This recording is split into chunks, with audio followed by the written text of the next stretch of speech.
Wise is the sequel to Handshakers, and it came out in the winter season of this year. I'm unsure if anyone really even heard about it considering what its predecessor was, but I can confidently say that Wise is an unexpected gem among its season. Pretty much every aspect of the series, save for about one, is done a ton better than Handshakers, and considering that this is its sequel, you'll have to get used to me bringing that up a lot when I feel it's relevant.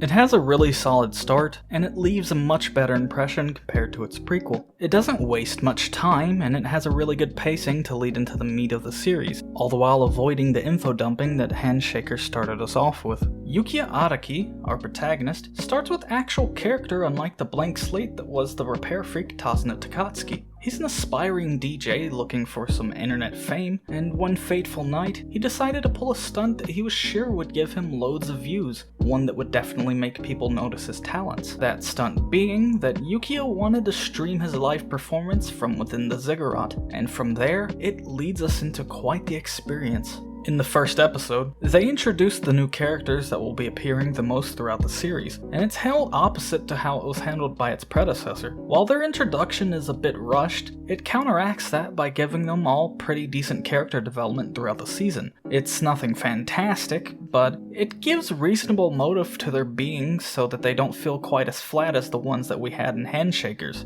And speaking of flat characters, all of the Handshakers from the prequel show up in this one as well. These returning characters might have just been a bad representation of a personality trope in the previous season, but in this one, they're actually fleshed out quite a bit and given an identity. This is a very welcomed addition to the series, because you'll be spending more time with them than you'd imagine. That could be a detractor for some, though.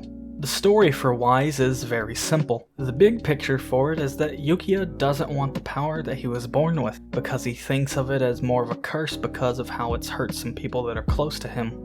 Yukiya is special because he has the ability to bring anyone into the ziggurat with just the slightest graze of the hand. As things progress, you also get to learn more about the world through some decent world building and how they even managed to flesh out the ziggurat itself. The story begins to dip around episode 10, because that's where you begin to notice some sizable plot holes from what information the series is given. There's an antagonist in this series that is prevalent from episode 1, but he doesn't really appear until around the time that the inconsistencies begin to occur. Because of this, a lot of the good writing behind this character was put to waste because it draws attention to a thing that you really can't ignore when going into the series. That thing being the fact that the scale of power in this series makes absolutely no sense.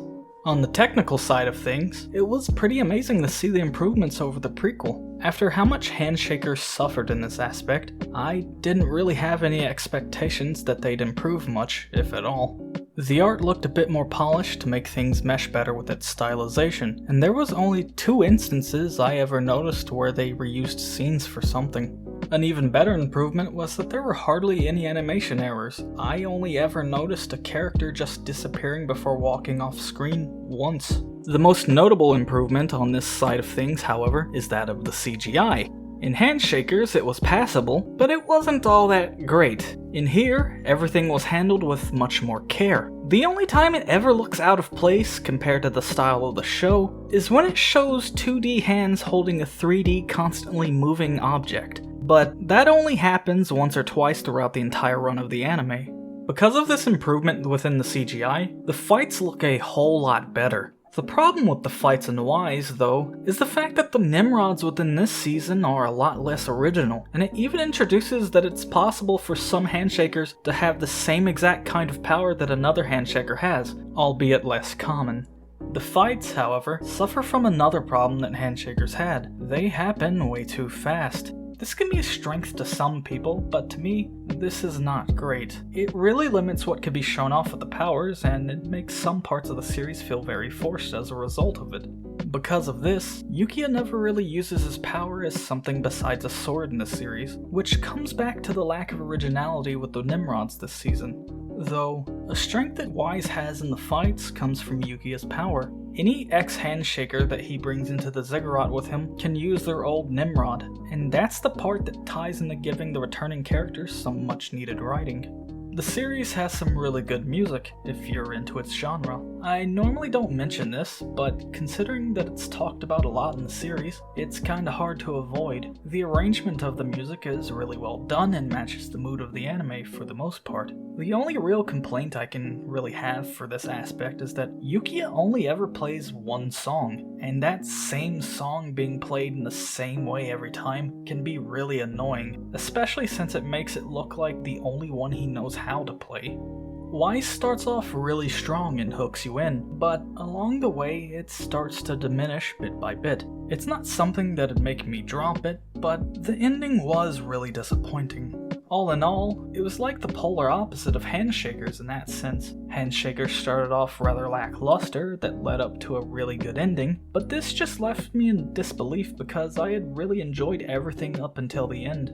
Overall, while I was disappointed in its ending, I really enjoyed the experience that was Wise. You can even skip over watching Handshakers if you wanted to watch this, because this season acts as a kind of soft reboot for the series. You really don't need to know anything about the Handshakers universe to pick this up, because it's all explained to you by showing you how things work, rather than how they flubbed it in Handshakers by telling you how everything happens.